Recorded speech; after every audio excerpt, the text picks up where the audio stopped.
Hi everyone. In today's tutorial, we will show you how to set up out of office in Google Calendar for multiple days.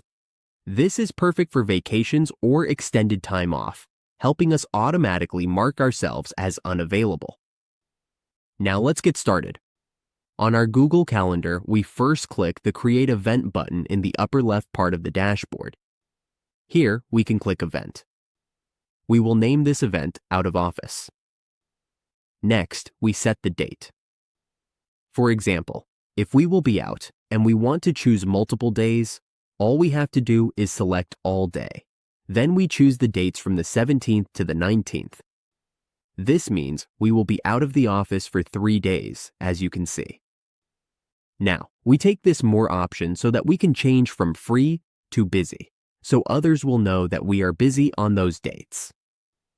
We can also add a description, such as, "I'm out of office.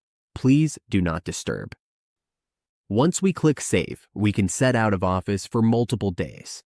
For example, the 17th, 18th, and 19th.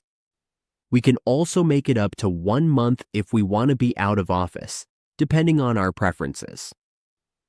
And that's how we set out of office in Google Calendar for multiple days. With this simple setup, we can manage our availability and avoid scheduling conflicts while we are away.